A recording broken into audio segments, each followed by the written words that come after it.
সবাইকে স্বাগত জানাচ্ছি বিডি ভিউজে। আপনাদের সাথে আছি আমি সুস্মিতা দাস।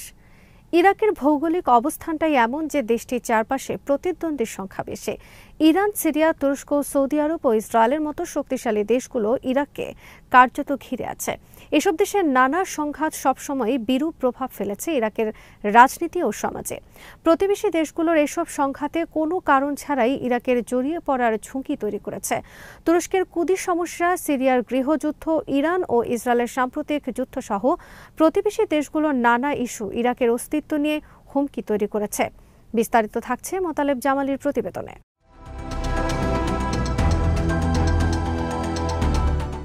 প্রতিবেশীদের আগুনে পুড়তে হচ্ছে ইরাককে। সাদ্দাম হোসেন ক্ষমতায় থাকার সময় তার দেশের ভৌগোলিক অবস্থান ও প্রতিবেশী দেশগুলোকে নিয়ে ক্ষোভ প্রকাশ করেছিলেন। সাদ্দামের প্রাসাদেও এক কর্মচারী একবার তাকে বলতে শুনেছিলেন, ইরান জাহান্নামে যাক, তুরস্ক জাহান্নামে যাক।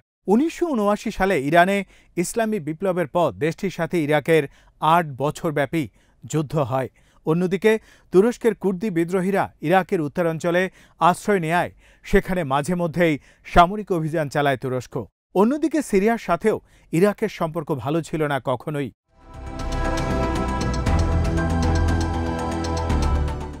ইরান ও তুরস্ক নিয়ে সাদ্দাম হোসেনের ক্ষোভ থেকে এটাই স্পষ্ট, তিনি তার দেশের ভৌগোলিক অবস্থান নিয়ে মোটেই সুখী ছিলেন না। মধ্যপ্রাচ্য এমনিতেই সংঘাতপূর্ণ এলাকা, আর এসব সংঘাতের রেশ অনেক সময় ইরাকের ভাগ্যের সাথে জড়িয়ে আছে। সিরিয়ার সাথে ইরাকের সম্পর্ক ছিল সবসময় উত্তেজনাপূর্ণ, ফলে প্রতিবেশী এই দেশ দুটি বেশ কয়েকবার বিরোধে জড়িয়ে পড়েছিল।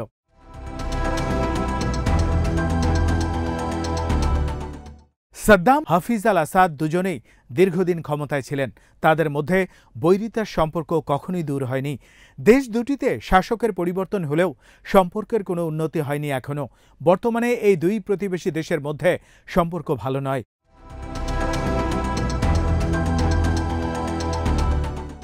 ইরান ও ইসরায়েলের মধ্যকার সাম্প্রতিক যুদ্ধের সময়েও ইরাক অস্তিত্ব সংকটের মুখে পড়েছিল বলে দেশটির অনেক রাজনৈতিক ও নিরাপত্তা বিশ্লেষক মনে করেন।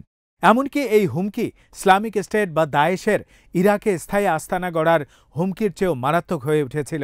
মধ্যপ্রাচ্যে ইসলামিক স্টেটের উত্থানের সময় জঙ্গি সংগঠনটি ইরাকের ১/৩ এলাকা দখল করে নিজেদের শাসন কায়েম করেছিল।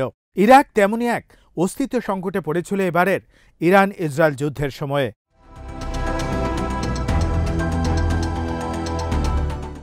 ইরান ইসরায়েল যুদ্ধে ইরাকের জড়িয়ে পড়ার আশঙ্কা ছিল অনেক বেশি। যুদ্ধবিমান, ড্রোন ও ক্ষেপণাস্ত্রগুলো ইরাকের আকাশ সীমা দিয়েই উড়ে গেছে।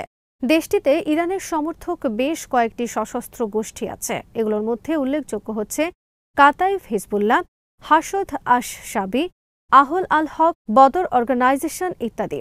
এসব সংগঠন যে কোনো সময় ইরান ইসরায়েল সামরিক সংঘাতে ইরাককে জড়িয়ে ফেলতে পারত। ইরান অবশ্য এসব সংগঠনকে তার পক্ষে লড়াই করার আহ্বান জানায়নি।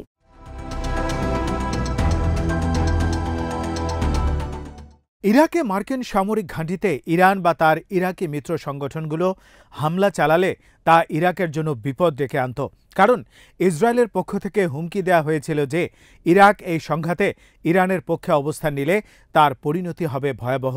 ইরান অবশ্য ইরাকে তার মিত্র সংগঠনগুলোকে আগেই বলে দিয়েছিল যে এই সংঘাতে তাদের জড়িয়ে পড়ার কোনো প্রয়োজন নেই। কিন্তু এরপরও ইরান সমর্থক ইরাকি সংগঠনগুলো ৩ বার ইসরায়েলে ক্ষেপণাস্ত্র হামলার উদ্যোগ নিয়েছিল। কিন্তু ইরাকি কর্তৃপক্ষ অনেক চেষ্টা করে হামলা থেকে নিবৃত্ত করেছে এসব সংগঠনকে। ফলে ইসরায়েলি হামলার বিপদ থেকে বেঁচে গেছে ইরাক।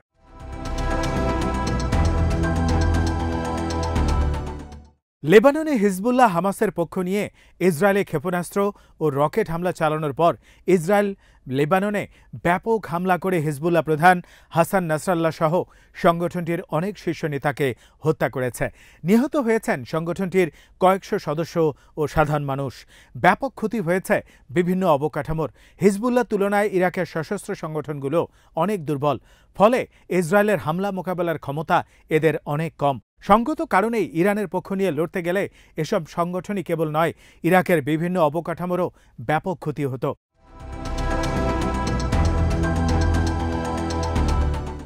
ইরান ইসরায়েল যুদ্ধে ইরাকের জড়িয়ে পড়ার আশঙ্কার আগে সিরিয়ায় বাশার আল আসাদের বিরুদ্ধে বিদ্রোহীদের লড়াই করার সময়ও ইরাক একবার অস্তিত্ব সংকটে পড়ার হুমকির মুখে পড়েছিল।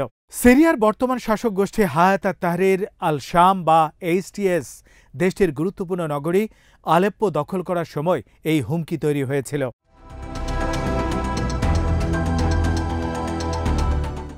ইরান ইরাকে তার সমর্থক সশস্ত্র গোষ্ঠীগুলোকে পরামর্শ দিয়েছিল বাশার আল আসাদের পক্ষে লড়াইয়ে নামার জন্য। ইরানের পরামর্শে ইরাকের কোন কোন গোষ্ঠী HTS এর বিরুদ্ধে লড়াইয়ে নামার প্রস্তুতি নিচ্ছিল।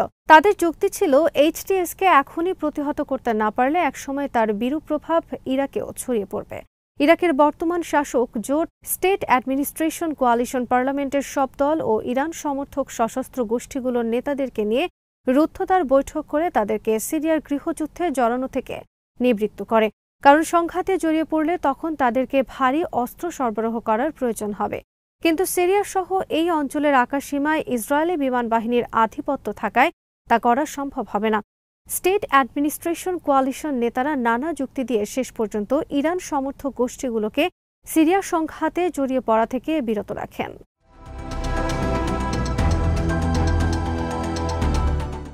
ইরাকের শাসক জোট সিরিয়ার বিদ্রোহীদের সাথে সামরিক সংঘাতে না গিয়ে বরং কূটনৈতিক পন্থায় অগ্রসর হওয়ার সিদ্ধান্ত নেয়।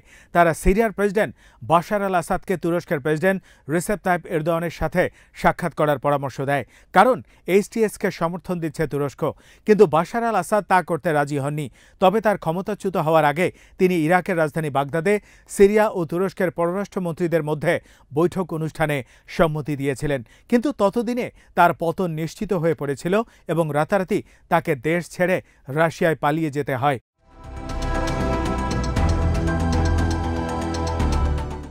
ইরাকি রাজনৈতিক বিশ্লেষক ও পর্যবেক্ষকদের মতে প্রেসিডেন্ট বাশার আল আসাদের সরকারের প্রতি ইরাকি রাজনীতিকদের তেমন কোনো দরদ বা সমর্থন ছিল না। সিরিয়ার দীর্ঘদিন চলছে বাথ পার্টির শাসনে এবং সেই আদর্শ অনুকরণে ইরাকের রাজনৈতিক ব্যবস্থা গড়ে উঠলেও দুই দেশের মধ্যে সুসম্পর্ক ছিল না কখনোই। কারণ বাশার আল আসাদ ও তার পিতা হাফিজ আল আসাদের দীর্ঘ শাসনামলে তারা ইরাকে হাজার হাজার চরমপন্থীকে পাঠিয়েছিল, যাতে দেশটিতে আত্মঘাতী হামলা ও বোমার বিস্ফোরণ ঘটানোর মাধ্যমে শত শত ইরাকিকে হত্যা করেছে।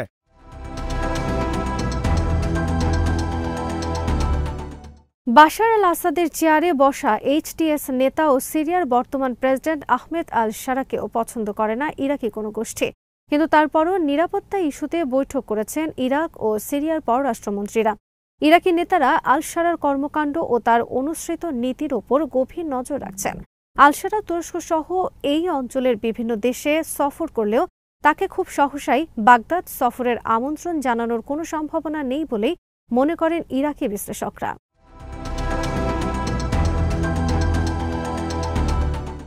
বাশার আল আসাদ সরকারের পতন এবং ইরান ইসরায়েল যুদ্ধ এই দুটি সংঘাতে জড়িয়ে পড়া থেকে ইরাক বেঁচে গেলেও আগামী নভেম্বরে দেশটিতে অনুষ্ঠিতব্য পার্লামেন্ট নির্বাচন নিয়ে অভ্যন্তরীণ রাজনীতি উত্তপ্ত হয়ে উঠতে পারে, কারণ এই নির্বাচনটিও হবে এক ধরনের যুদ্ধের মতো। সাধারণত ইরাকের নির্বাচন কখনোই সহজভাবে সম্পন্ন হয় না। দেশটির রাজনৈতিক এলিটদের মধ্যে ক্ষমতার দ্বন্দ্ব নির্বাচনের আগে ও পরে প্রকটভাবে ফুটে ওঠে।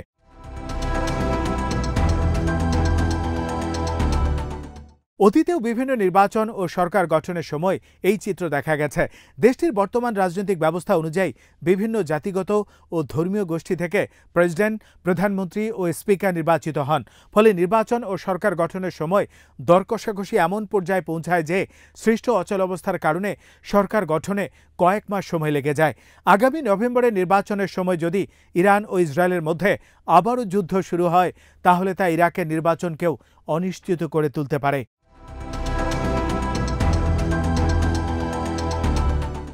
আজ এখানেই শেষ করছি। সবাই ভালো থাকুন, সুস্থ থাকুন আর দেখতে থাকুন বিডি ভিউজ। চ্যানেলটি ভালো লাগলে সাবস্ক্রাইব করুন, সংযুক্ত থাকুন আমাদের ফেসবুক পেজে।